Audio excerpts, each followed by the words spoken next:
सब्जियों में बनाने को तो एक फसल आपको लखपति बना के जा सकती है एक सीजन में, और सिर्फ आधा बीघा में। और कई बार कहानी ऐसी भी हो जाती है कि खर्चा निकालना भी उनमें मुश्किल हो जाता है, लेकिन ये हमेशा नहीं होता है और हर सब्जी फसल में नहीं होता है। अगर आप 4-5 सब्जी फसलों का चयन करते हैं और सही समय पर सही फसल की बुआई करते हैं तो नुकसान के चांसेस जो है वो काफ़ी कम रहते हैं और फायदे के मुनाफे के जो चांसेस होते हैं वो काफ़ी ज़्यादा रहते हैं। देखिए, सबसे बड़ी दिक्कत तो सब्जियों में किसान भाइयों के सामने आती है मंडी भावों की। तो देखिए, अगर आप सब्जियां लगाने से पहले अपने थोड़ा सा एरिया को देख लेते हैं और अपनी मंडियों का थोड़ा सा हिसाब किताब देख लेते हैं कि आपके क्षेत्र में कौन सी सब्जियां सबसे ज़्यादा लगाई जाती हैं, आपकी मंडियों में आने वाली सीजन में जब आपकी फसलें तैयार होती हैं उस समय पे कौन सी सब्जियों की आवक लोकल एरिया से ज़्यादा होती है, उन सब्जियों को थोड़ा सा अवॉइड करते हैं और या फिर उन सब्जियों की बुआई कम करते हैं और बाकी सब्जियों की खेती ज़्यादा करते हैं। यानी कि थोड़ा सा मंडी और अपने क्षेत्र का हिसाब किताब देखकर अगर आप सब्जियों का सिलेक्शन करते हैं और सही समय पर थोड़ी सी सब्जियों को थोड़ा सा अगेता लगाते हैं या फिर सबसे पछेती लगाते हैं तो उन सब्जियों के मंडी भाव भी आपको काफ़ी ज़ोरदार मिल जाते हैं। और तरीका लगाने का अगर आपका सही होता है, अच्छी वैरायटियों का सिलेक्शन कर लेते हैं तो उत्पादन भी आपको उनसे काफ़ी ज़ोरदार मिल जाता है। तो दोस्तों, आज भी मैं आपको इस वीडियो में 3 ऐसी सब्जियों की फसलों के बारे में जानकारी देने वाला हूं जिनकी बुआई किसान भाई जून और जुलाई महीने में लगा के काफ़ी ज़ोरदार कमाई कर सकते हैं। कम ज़मीन से भी लाखों का प्रॉफिट ये तीनों सब्जियां आपको देके जा सकती हैं। तीनों ही सब्जियां छोटी अवधि की फसलें हैं, लगाने का खर्चा तीनों ही सब्जियों में काफ़ी कम है और मंडी भाव 100 से 150 रुपये तक के मंडी भाव भी इन सब्जियों से आपको मिल सकते हैं। तो आज के इस वीडियो में इन तीनों सब्जियों के बारे में पूरी जानकारियां आपको मिलने वाली हैं। कौन कौन सी वो फसलें हैं जो आने वाले इस सीज़न में आपको सबसे ज़्यादा प्रॉफिट देके जा सकती हैं, लगाने का सही तरीका और टॉप हाइब्रिड वैरायटियों के बारे में मैं आपको जानकारी दूंगा। इसलिए वीडियो पे एंड तक आपको बने रहना है और ये वीडियो अगर आपके लिए इंफॉर्मेटिव रहे तो इस वीडियो को लाइक और शेयर जरूर कर दीजिएगा। तो दोस्तों, आने वाले इस सीजन में यानी कि जून और जुलाई महीने में बिल्कुल कम खर्चे में ज़्यादा प्रॉफिट वाली सब्जी फसल अगर आप इस समय पे लगाना चाहते हैं तो किसान भाई इन दोनों महीनों में मूली की अगेती खेती कर सकते हैं, यानी कि रेडिश फार्मिंग।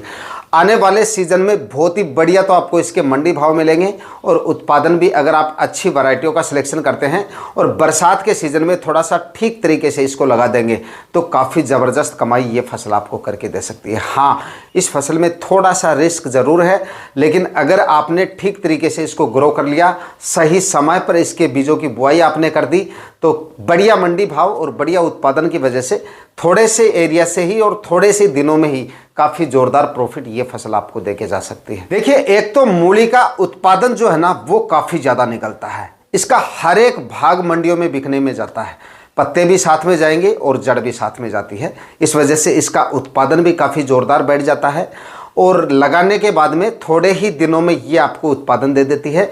और इसका लगाने का जो खर्चा है ना बाकी सब्जियों के मुकाबले वो काफ़ी कम है। बाकी सब्जियों में हमारे काफ़ी ज़्यादा खर्चे होते हैं, ज़मीन की तैयारियों के खर्चे भी होते हैं, इसमें ज़्यादा कल्टीवेशन करने की ज़रूरत नहीं पड़ेगी आपको। दूसरा, प्लास्टिक मल्च के खर्चे हमारे काफ़ी ज़्यादा होते हैं, वो खर्चा भी इसमें नहीं होता है। बाद में जाके फर्टिगेशन काफ़ी ज़्यादा करने पड़ते हैं, स्प्रे वगैरह काफ़ी ज़्यादा करने पड़ते हैं। कहने का मतलब है एक सिंपल खर्चे में आप इसको करके काफ़ी अच्छी कमाई कर सकते हैं और मंडी भाव अगेती मूली के 30-35 रुपए के आराम से मिल जाते हैं। और इसका उत्पादन काफ़ी ज़ोरदार मिलने की वजह से अगर मूली के मंडी भाव 15 से 20 रुपए केजी के भी मिल जाते हैं ना तो भी काफ़ी ज़ोरदार कमाई इससे हो जाती है। 1 एकड़ में अगर आप मूली की आधुनिक खेती करते हैं, सही तरीके से और अच्छी वैरायटियों का सिलेक्शन करते हैं तो कम से कम आप ये मानिए कि 100 से 150-200 क्विंटल तक ये आपको उत्पादन देके जा सकती है। थोड़ा सा देखिए, लगाने का तरीका आप समझ लीजिए, उसके बाद में आप इसको किसी दूसरी फसल के साथ में भी लगा सकते हैं, मतलब सह फसल के रूप में भी मूली को लगाया जा सकता है। कोई भी सब्जी फसल लगा रहे हैं उसकी मेड़ों पे आप मूली की बीजों की बुआई कर सकते हैं, उससे भी आपका उत्पादन निकल जाता है। लेकिन सेपरेट अगर आप इसको लगाना चाहते हैं, मूली की खेती करने का यानी कि अगेती मूली की खेती करने का सही समय कौन सा है, तो देखिए पूरे जून माह में कभी भी आप इसको लगा सकते हैं, चाहे तो कल ही आप इसकी बुआई कर सकते हैं। लेकिन मैंने आपको बताया था कि इसमें थोड़ा सा रिस्क सबसे अगेती अगर हम करते हैं तो थोड़ा सा ज़्यादा रहता है। तो फिलहाल अगर आप इसको लगाना चाहते हैं तो आप इसकी बुआई जून महीने के अंतिम सप्ताह तक करें, तब मौसम एकदम इसके अनुकूल हो जाएगा। थोड़ा मतलब टेम्परेचर काफ़ी ज़्यादा डाउन हो जाएगा, या आप यूँ समझिए कि 40 डिग्री से नीचे जब टेम्परेचर आ जाए तब आप इसके बीजों की बुआई कर सकते हैं। वैसे अब भी कर सकते हैं, लेकिन अब थोड़ा रिस्क इसमें ज़्यादा है, टेम्परेचर काफ़ी ज़्यादा है, कहीं तो लू वगैरह भी चल रही है। तो थोड़े से टेम्परेचर नॉर्मल हो जाए उसके बाद में आप इसके बीजों की बुआई कर सकते हैं। अच्छा उत्पादन लेने के लिए इसमें गहरी जुताई की आवश्यकता पड़ेगी, तो एक गहरी जुताई चाहे तो अभी करके आप छोड़ दीजिएगा, और उसके बाद में सही समय जब आए उस समय पे 1-2 कल्टीवेशन, मैक्सिमम 2 कल्टीवेशन और कर दीजिएगा, और उसके बाद में बीजों की छिड़काव विधि से बीज डाल के, हमारा इरिगेशन से भी आप इसको कर सकते हैं। जो किसान भाई बेड बना के करना चाहें, अगर आपके पास में ड्रिप इरिगेशन है और ज़मीन अगर आपके पास थोड़ी ज़्यादा है, क्योंकि इसमें अगर आप बेड बना के करेंगे तो नंबर्स ऑफ प्लांट थोड़े कम आते हैं, तो ज़्यादा ज़मीन वाले किसान भाई बेड बना के भी इसकी खेती कर सकते हैं। बेड बना के अगर आप इसकी खेती करेंगे तो मूली की क्वालिटी जो है, जड़ की जो क्वालिटी है वो आपको काफ़ी ज़ोरदार मिलेगी इसकी, और उत्पादन भी थोड़ा बढ़िया मिल जाता है। उत्पादन की क्वालिटी मतलब कहने का है कि वो काफ़ी अच्छी आपको मिलेगी, इस वजह से मंडी भाव 2-5 रुपए आपको उसके एक्स्ट्रा मिल जाएंगे। और जिन किसान भाइयों के पास में कम ज़मीन है, यानी कि कम ज़मीन वाले जो किसान भाई है, वो क्यारियाँ बना के भी इसको कर सकते हैं, मेड़ों पे भी लगा सकते हैं, फवारा इरीगेशन से भी कर सकते हैं, किसी भी विधि से आप इसको लगा सकते हैं। अच्छी वैरायटियों की बात करें तो एक तो सिजंटा की आइवरी वाइट वैरायटी आती है, उसका आप सिलेक्शन कर लीजिएगा, काफ़ी अच्छी और काफ़ी शानदार वैरायटी है। मूली को जून महीने के बाद में लगातार आप कभी भी कर सकते हैं, जून, जुलाई, अगस्त, सितंबर तक कभी भी आप इसको लगा सकते हैं। लेकिन बाद में जाके अगर हम इसकी बुआई करते हैं तो उसके बाद में मंडी भाव उतने ज़्यादा हमें नहीं मिल पाते हैं जितने अच्छे मंडी भाव हमें जून और जुलाई महीने में लगाने पर मिलते हैं। दोस्तों, मूली की बुआई से पहले 2-3 चीज़ें आप ध्यान में रख लेना, उसके बाद में मूली की फसल जोरदार उत्पादन आपको देके जाएगी। एक तो गहरी जुताई करना बिल्कुल ना भूलें, क्योंकि गहरी जुताई अगर आप करेंगे तभी मूली की जड़ें गहराई तक जाएंगी और तभी अच्छी क्वालिटी की मूली आपको मिलेगी और तभी अच्छे मंडी भाव आपको मिलेंगे। अगर ज़मीन टाइट रही, गहरी जुताई आपने नहीं की, तो मूली की साइज आपको अच्छी नहीं मिल पाएगी, इस वजह से भाव भी कम मिलेंगे और मूली का उत्पादन भी आपको काफ़ी कम देखने को मिल सकता है। दूसरा, सड़ी हुई गोबर की खाद का जो इस्तेमाल कर रहे हैं वो काफ़ी ज़्यादा सोच समझ के आपको करना चाहिए। मूली की फसल में अगर आपने कच्चा गोबर डाल दिया, अगर हल्का सा भी कच्चापन है, अगर पूरी तरह से सड़ी हुई गोबर की खाद नहीं डाली, तो आपकी जड़ की जो क्वालिटी है, मूली की जो क्वालिटी है, वो काफ़ी बिगड़ सकती है। कई बार आपने देखा होगा मार्केट में कुछ ऐसी मूलियाँ दिखती हैं जिनमें मतलब रंग उनका सफ़ेद की बजाय काला काला, काले काले धब्बे दिखते हैं जगह जगह पे। तो अगर कच्चा गोबर आप डाल देते हैं और या फिर ज़्यादा मात्रा में गोबर की खाद डाल देते हैं तो इस तरह की समस्याएं आपको फेस करनी पड़ सकती हैं। तो एकदम सड़ी हुई गोबर की खाद है तो सीमित मात्रा में ही डालनी है। बाकी सब्जियों में आपको क्या कहता हूं कि सड़ी हुई गोबर की खाद का जितनी अच्छी मात्रा में आप इस्तेमाल करेंगे उतना ही उत्पादन आपका बेहतर मिलेगा, उतनी फसलें आपकी हेल्दी और स्वस्थ रहेंगी। लेकिन मूली की फसल में आपको गोबर की खाद का सीमित मात्रा में ही इस्तेमाल करना है। 1 एकड़ में एकदम सड़ी हुई गोबर की खाद मैक्सिमम 2 से 3 ट्राली, इससे ज़्यादा नहीं डालनी है, और कम से कम 12 महीने पुराना आपकी गोबर की खाद होनी चाहिए। अगर इससे नया गोबर है, कच्ची गोबर की खाद है, तो उससे बढ़िया है आप ना डालें, उसकी जगह वर्मी कंपोस्ट डाल दें थोड़ी बहुत मात्रा में। अदरवाइज आप रासायनिक खाद उर्वरक डाल के भी काम चला सकते हैं। डीएपी खाद डाल दीजिए, थोड़ा यूरिया, थोड़ा पोटेशियम वगैरह, इस तरह की जो खाद उर्वरक हैं वो थोड़े से डाल दीजिए। बाकी इसमें गोबर की खाद का इस्तेमाल कर रहे हैं तो थोड़ा सा सोच समझ के करें। इसके बाद में दोस्तों बात करते हैं अगली सब्जी फसल के बारे में, और इस फसल को भी सही टाइम पर अगर आपने लगा दिया ना, तो आप ये मानिए कि सबसे अच्छे मंडी भाव देके जा सकते हैं। यानी कि इस समय पे किसान भाई सही समय पर अगर हरे धनिए की बुआई कर देते हैं, 100 से 150, 200 रुपए तक के मंडी भाव इस समय के लगाया गया धनिया आपको देके जा सकता है। और अब टाइम भी इसकी खेती का आ रहा है। अगर 10-15 दिन बाद में, अगर जून के अंतिम सप्ताह तक या 20-25 जून के बाद में या उसके आसपास अगर आप इसको लगा देंगे तो काफ़ी शानदार तरीके से ये ग्रो भी कर लेगा। उसके बाद में जुलाई माह में किसान भाई लगाते हैं तो जुलाई में लगाए गए हरे धनिए के भी काफ़ी ज़ोरदार मंडी भाव मिल जाते हैं। सही समय पर अगर आप थोड़ा सा लगा देते हैं, थोड़ा सा आप टेम्परेचर ज़रूर देख लेना, क्योंकि टेम्परेचर ज़्यादा रहेंगे और लू वगैरह चलेंगी, 40 डिग्री से ऊपर टेम्परेचर रहते हैं, तब इसमें थोड़ा सा जर्मिनेशन में भी दिक्कत आती है और थोड़ा ग्रो भी ये धीरे करता है। तो थोड़ा सा टेम्परेचर और अपने एरिया का क्लाइमेट थोड़ा सा आप देख लेना। 40 डिग्री से जैसे ही टेम्परेचर नीचे आ जाए या मानसून की बारिश वगैरह हो जाए, उसके बाद आप इसके बीजों की बुआई कर लीजिए।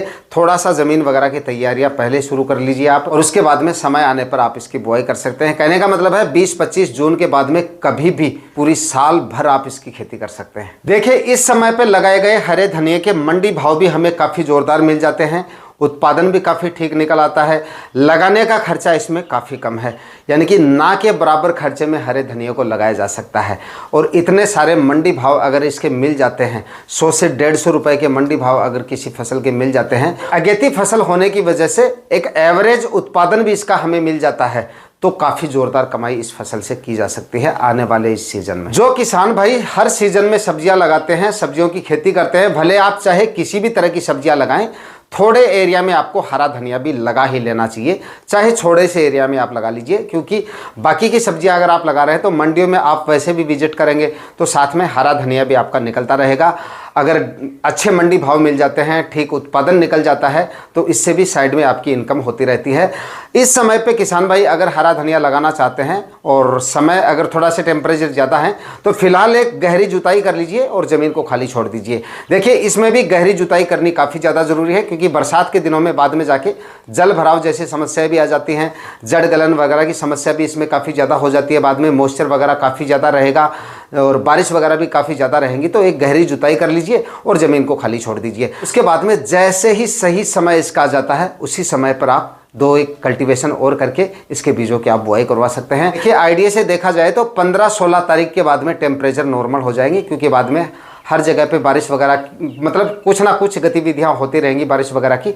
उसके बाद में 40 डिग्री से ऊपर टेम्परेचर नहीं रहेंगे, उसके बाद में आप इसके बीजों की बुआई करवा सकते हैं। तो गोबर की खाद भी इसमें आप डाल दीजिएगा जब आप बारिश वगैरह हो जाती है, या पलेवा करके मतलब किसी भी तरीके से आप लगा रहे हैं, उस समय पे गोबर की खाद 2-3 ट्राली डाल देंगे, और थोड़ा सा DAP खाद और थोड़ा सा यूरिया खाद ये आप डाल दीजिएगा। उसके बाद में बीजों की बुआई आप जो है छिड़काव विधि से भी कर सकते हैं। जून महीने में आप कभी भी इसको लगा सकते हैं, जून के अंतिम सप्ताह तक भी आप लगा लेंगे तो रिस्क थोड़ा कम रह जाएगा और भाव तब भी आपको काफी जोरदार मिल जाएंगे। दोस्तों, हरे धनिये की अच्छी वैरायटियों की बात करें तो एक तो नामधारी कंपनी की सुरभि वैरायटी आती है धनिये की, काफी अच्छी और काफी शानदार वैरायटी है, और एक श्रीराम कंपनी की महक वैरायटी आती है, ये भी काफ़ी अच्छी और काफ़ी शानदार वैरायटी है, इसका भी आप सिलेक्शन कर सकते हैं। एक नामधारी की ही भूमि वैरायटी और आती है, उसका भी आप सिलेक्शन कर सकते हैं। ये सारी हरे धनिये की काफ़ी अच्छी वैरायटियां हैं। इसके बाद में बात करते हैं अगली सब्जी फसल के बारे में कि इस समय पे और कौन सी फसल कम खर्चे में कम समय में काफ़ी ज़ोरदार कमाई करके दे सकती है। इस फसल को आप इस समय पे लगाते हैं तो आप ये मानिए कि थोड़े से दिनों में ही तो आपको ये उत्पादन देना शुरू कर देगी। बिल्कुल कम खर्चे में आप इस फसल को उगा सकते हैं। साल भर के सबसे ज़्यादा मंडी भाव इस समय लगाने पर आपको पालक की खेती से मिल सकते हैं।